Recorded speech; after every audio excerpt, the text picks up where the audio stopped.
In our submission, this bill has profound implications for the constitutional foundations of our democracy.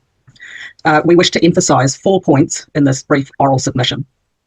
Firstly, in regard to the treaty, this bill provides that if enacted, it will bind the Crown. The Crown is a signatory to Te Tiriti o Waitangi, which is the foundational document of our modern society.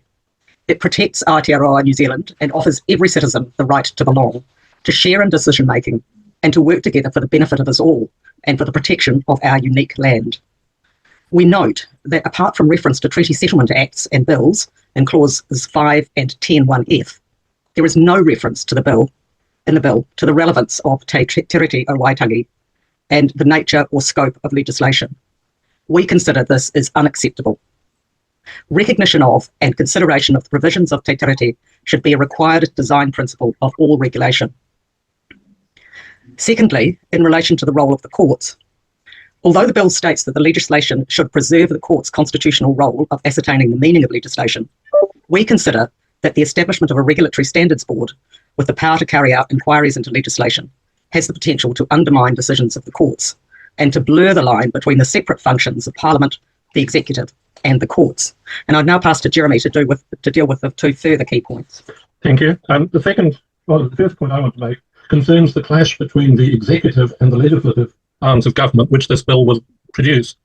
The bill appears, particularly in clause 3(2)(b), to attempt to fetter the freedom of Parliament to enact legislation as it sees fit, because it's intended to require all existing and proposed legislation to conform with the principles of responsible regulation. Now, parliamentary sovereignty is the keystone of our society, and therefore it should not be subject to any kind of external constraint. Now, this may seem contrary to Section 25, which says that the failure to comply with the bill does not affect the power to make legislation, but the whole thrust of Part 2, Subpart 2, the scrutiny process in the bill, is to influence legislation. And what's more, the problem is that it's not just the executive, it's one minister who embodies the executive, because the Regulatory Standards Board is totally lacking in independence. If you look at Schedule 2 to the bill, the minister can appoint whoever he or she likes. They have no requirements of particular qualifications or knowledge, and that's a real problem if they're trying to understand what legislation means. And they can be dismissed at will by the minister. That is totally unacceptable, to have a body controlled by a member of the executive which can influence Parliament. That's just principally wrong, and therefore should not be admitted. The last point that I want to make particularly is a different one. It concerns the prioritisation of property rights in a very improper and dangerous manner. This is Section 8(b). We're dealing with the fact that legislation should not unduly limit the rights of action of a person, except to protect liberty, freedom, or rights of another person. Now, that means not liberty of society, because that's the concern. At the moment, our law allows people to have their property rights limited if there is a greater social good. Under this bill, it has to be shown that there is one person, existing person, not a future person, who is going to be more seriously affected, so that people can dump rubbish in the river because their interest in getting rid of the rubbish is greater than the interest of people who like clean rivers. And indeed, under this rule, we wouldn't be allowed to have legislation limiting advertising of vape shops. We wouldn't be allowed to limit alcohol licenses and sales hours. Indeed, it's just wrong to prioritise the interest of property owners over society generally. So we would urge to remove the bill completely, reject it. Thank you. We'll end on that note because we have gone over time. Thank you both for your submission. Thank you. Wow. I loved that final point he made, that someone could just come along, like that someone. I mean, aren't corporations recognised as people in New Zealand, like as a person, as an entity, as a single entity? Like, you could have a corporation. That person could be a corporation. They could dump a bunch of rubbish in the river, and you could have a collective of people, like a town, say, "Hey, we don't like that," and then the corporation going, "No, screw you. You're getting in the way of my profits." Like, gee whiz. Yes, it's so like bizarre. It's so bizarre that we would allow something like this to happen in our country. Where, like the more I listen to these submissions, the more I'm thinking, oh my goodness, Luxon, what were you thinking? Like, and Winston, to even, oh my gosh, yeah, it's just like. What was the deal? What was the deal? Yeah, between these you guys, like, what? Has were Seymour? they- I mean, I got to be honest. Is Seymour holding someone hostage? Does he have like dirt on Luxon and Winston Peters that could absolutely ruin their careers? Like, what on earth did he do in order to get this over the? I am absolutely baffled. It was really interesting, though, how Winston, he was Deputy Prime Minister for the first part of the coalition agreement, which is really, really clever, isn't it? Because, like, he's done and dusted. He doesn't really care what happens now. So, he could say, no, David, no, this is not cool. We're not going to do that.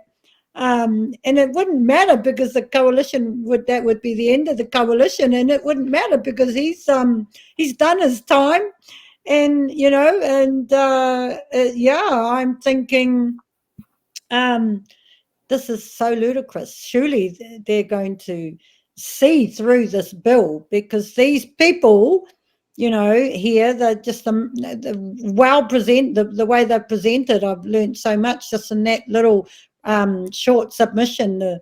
Gosh, they've talked faster than they 5 minutes. My goodness, it's so crazy. I mean, I actually can't believe that we're actually agreeing to this too, that we're allowing him to say, no, you're only going to get 30 hours. You talk for 5 minutes and that's it, 10 max with questions. Like, but I got to bring this up too because correct me if I'm wrong. Are you running for council? Who? You. No. Oh, okay. Someone.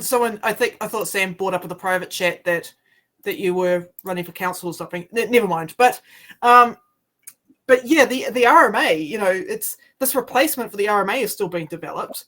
Yes. And so you got to ask yourself, why should a corporation have more rights than a town? Yeah. Yes. Exactly. Like the town that pays taxes that the corporation uses for its own economic benefit, like the public roads, the plumbing, the emergency services, the power lines. You pay for that, they use it. Yeah. And they make huge amounts of profit out of using it. You don't. Yeah. Like, oh my gosh, like I just would love some of these people who said to me, no, that sounds like a fair idea, a fair deal. Everyone's equal with this. I'm not going to make a submission. I'm quite happy with, the bill, and I'm thinking you haven't really read it. You don't realize like your town is going to suffer dearly if the you're town's not. going to be cooked. Yeah, like doesn't matter. We're just going to wipe you out, and then we'll move on to the next country. Yeah, like never mind. You don't have to bring iwi into the equation. Just say your town could be cooked. Yeah. Your town could be screwed. Yeah, it's got nothing to do with iwi or Māori, it's all of us here. We are all at risk. Our bloody country is at risk here, guys. Wake up. Welcome, Sam. Thank you. I've been enjoyably watching the last 90 minutes. How was dinner? It was good. It was a good catch up with the ladies at the Basin Noodle House.